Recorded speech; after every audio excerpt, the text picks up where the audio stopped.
dikatakan berkaitan dengan ini dokter, ada post syndrome ya bagi mereka yang telah melakukan aborsi.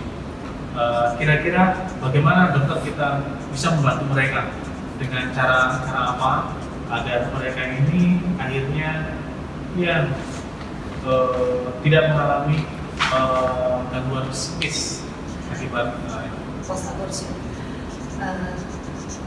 Biasanya post abortion syndrome itu terjadi pada ibu yang tidak siap menghadapi kehamilannya dan kemudian keinginannya sendiri atau keinginan orang di sekitarnya atau keluarganya itu akhirnya kehamilannya ditolak. Nah itu tentunya secara psikis itu sangat mempengaruhi ibunya ya. Apalagi dengan adanya kehamilan kan hormon kita kan berubah, hormon wanita hamil itu berubah. Jadi itu akan sangat mempengaruhi. Nah jika hal itu sudah terjadi, misalnya oh ya ibu kita harus hamil di tempat yang lain atau dan kemudian datang ke kita, kan psikologis itu harus dibangun.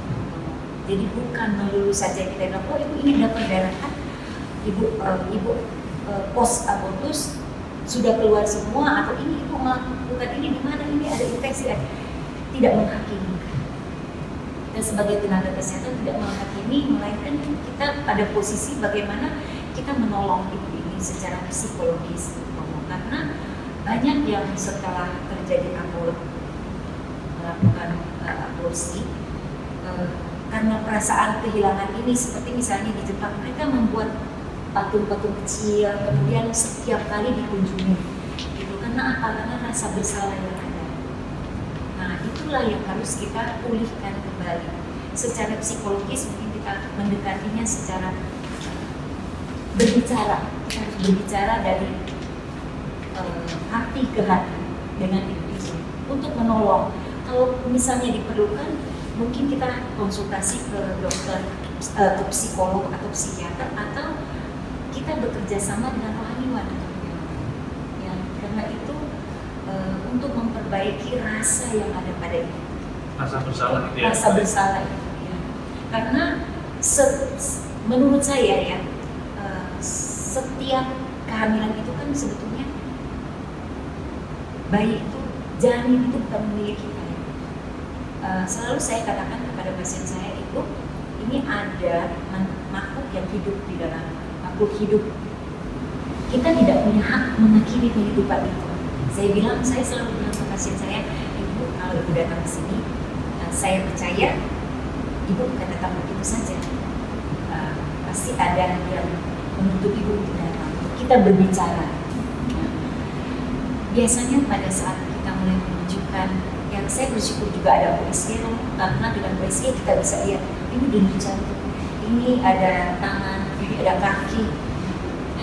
Pasien oh sudah ada tangan, ada kaki. Sejak awal sebetulnya tangan dan kaki ada, tetapi ya semuanya dari kecil mulai berkembang menjadi besar. Artinya kalau dia langsung besar jadi tangan kan cukup ada. Ya, cukup ada.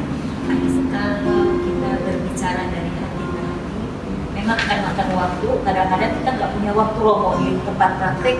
Tapi kalau itu saya selalu menyampaikan waktu lebih panjang lah itu untuk berbicara apa sih yang menjadi. Tapi memang kadang-kadang ada yang ibu-ibu yang begitu kekeh mau, pokoknya saya tetapi bersyukur karena ternyata bulan depannya mereka datang dan mempertahankan. Iya, mempertahankan. Memang mungkin perlu bicara dan untuk menunjukkan. Saya bilang saya ada di sini untuk mengakhiri hidup. Saya ada di sini untuk melihat kehidupan dan mempertahankan kehidupan. Ini bukan saya yang bikin. Kita cuma dikasih kemampuan untuk melihat. Itu pun bukan melihat dengan mata kita, itu pun kita perlu bantuan USG.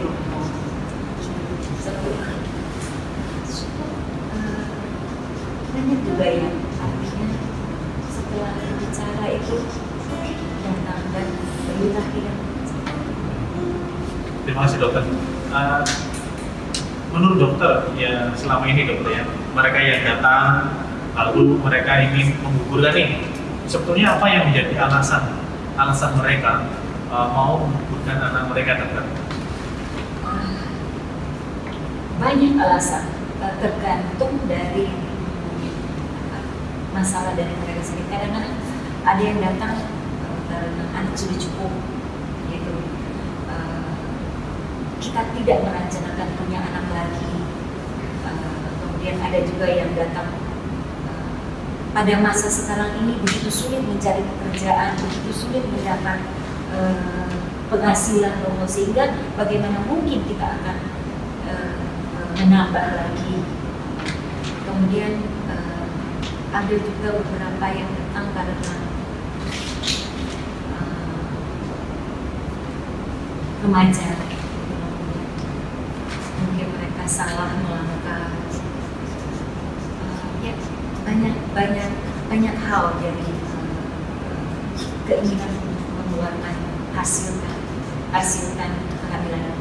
Tetapi menurut saya hal yang paling mereka harus diberikan perhatian bahwa kehamilan itu bukan sekedar kehamilan itu ada hidup. Nah, banyak orang yang tidak tahu itu. Ya, yang seperti yang saya katakan. Ini dokter,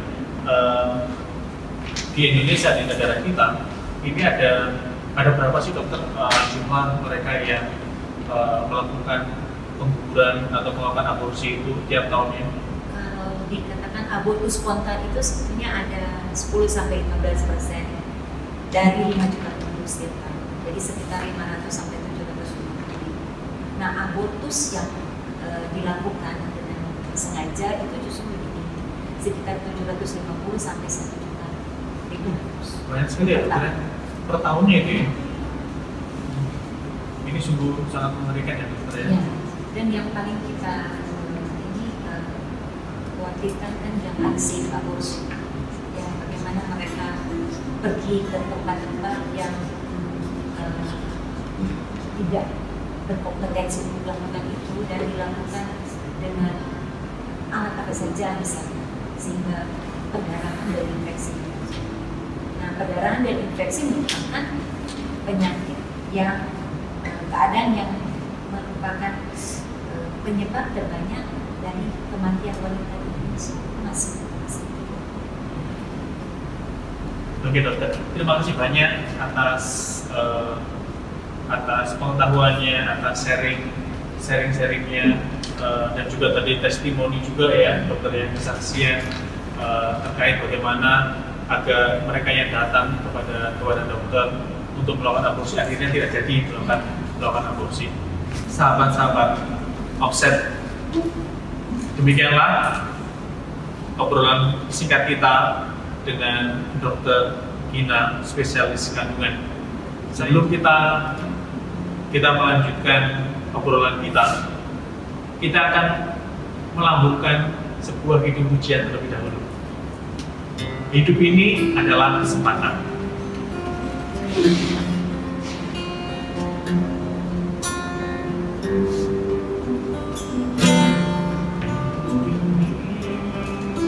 Adalah kesempatan. Hidup ini untuk melayani Tuhan.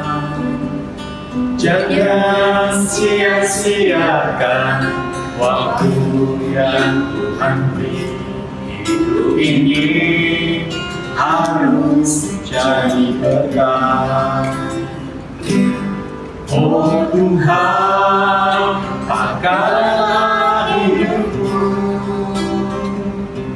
selagi aku masih kuat. Bila saatnya nanti ku tak berdaya lagi, hidup ini sudah jadi berkah. Oh Tuhan, pakailah hidupku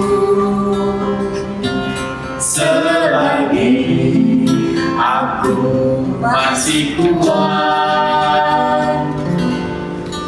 Bila saatnya nanti ku tak berdaya lagi, sudah jadi berkat.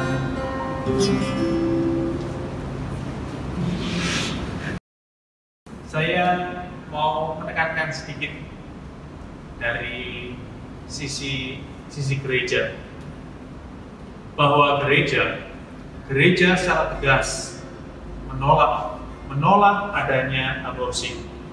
Hal ini nampak jelas juga dapat kita lihat dari Alkitabiah, dari Keluaran misalnya, Keluaran bab 20 ayat 13. Di sana dikatakan tentang 10 perintah Allah yang mengatakan jangan membunuh.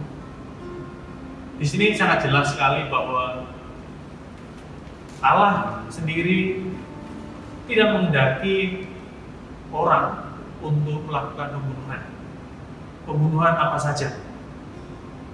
Dan juga di dalam Injil Markus bab 9 ayat 42, barang siapa menyesatkan salah satu dari anak-anak kecil yang percaya ini, lebih baik baginya jika sebuah batu bilangan diikatkan pada lehernya, lalu dibuang ke dalam laut. Di sini mau menunjukkan bagaimana Allah ini berpihak terhadap mereka yang lemah, terhadap mereka yang miskin, dan juga terhadap mereka yang tidak mempunyai pembelaan. Allah sendiri ingin melalui Yesus Putranya, Ia ingin membela mereka dan juga tidak menghendaki kematian mereka. Karena Allah kita adalah Allah yang senantiasa mencintai kehidupan, bukan mencintai kematian. Dan Ia sendiri memberikan hidupnya agar orang mempunyai hidup yang berkelimpahan. Gereja menyadari dan mengakui bahwa hidup itu mulai sejak conception. Hidup mulai sejak pembuahan antara sel sperma dan sel telur. Ketika ada conception, ada pembuahan ini, hidup itu sudah ada. Dan hidup ini adalah anugerah dari Allah sendiri. Allah lah yang memberikan anugerah hidup itu. Karenanya kita harus mensyukuri hidup itu. Dan juga kita harus menjaga, memelihara hidup yang diberikan Allah kepada kita dan juga kepada saudara-saudari kita yang tidak berdaya, yang masih dalam kandungan. Karena kita tidak boleh mengambil hidup kita sendiri maupun juga mengambil hidup orang lain. Karenanya di dalam Gereja Katolik, bagi mereka yang melakukan aborsi, itu mereka mendapatkan suatu hukuman. Hal ini nampak jelas dari kitab hukum kanonik nomor 1398. Di sana dikatakan, barang siapa melakukan pengguguran dan berhasil, terkena ekskomunikasi yang bersifat otomatis. Artinya apa? Artinya ketika orang melakukan pengguguran dan berhasil, baik itu mereka pelakunya maupun juga mereka yang bekerja sama di dalam melakukan ini, mereka juga terkena ekskomunikasi. Artinya mereka dikecualikan dari gereja. Mereka tidak lagi menjadi anggota gereja. Karenanya saya mengajak agar kita boleh menjaga kehidupan, bukan malah sebaliknya menjadi pembunuh kehidupan yang kejam bagi sesama kita. Mari kita akhiri pertemuan obrolan singkat kita. Dokter, terima kasih banyak atas sharingnya, atas pengetahuan yang boleh dibagikan bagi banyak orang. Saya yakin dan percaya pengetahuan ini, obrolan ini akan sungguh memberikan wawasan yang baik bagi banyak orang yang mendengarkannya dan juga menjadi berkat bagi banyak orang pula. Dan kita akhiri dengan sebuah doa. Demi nama Bapa dan Putra dan Roh Kudus. Amin. Bapa di dalam surga, Engkaulah sang sumber hidup, dan Engkaulah yang memberikan hidup kepada kami anak-anak. Bantu kami agar kami boleh menjaga, memelihara hidup yang Engkau berikan kepada kami masing-masing. Bantu kami untuk senantiasa juga memelihara hidup saudara-saudari kami yang masih berada di dalam kandungan, agar mereka akhirnya boleh terlahir di dunia, sehingga mereka boleh merasakan hidup seperti yang kami rasakan saat ini. Bapa, pada kesempatan ini juga kami berdoa bagi para tenaga medis, para dokter, perawat, dan siapa saja yang terlibat di dalamnya. Semoga mereka semua Kau anugerahi dan Kau berkati mereka masing-masing, agar mereka semua boleh senantiasa menjadi penjaga kehidupan, sehingga mereka boleh menjadi saluran rahmat bagi banyak orang. Doa ini Tuhan kami aturkan padamu dengan pengantaran Kristus Tuhan kami yang bersatu dan dikuat Roh Kudus Allah sepanjang segala masa. Amin. Demi nama Bapa dan Putra dan Roh Kudus. Amin. Para sahabat Oksen, nantikan di obrolan sehat yang lainnya. Sampai jumpa. Tuhan berkati karya dan juga keluarga Anda. Amin.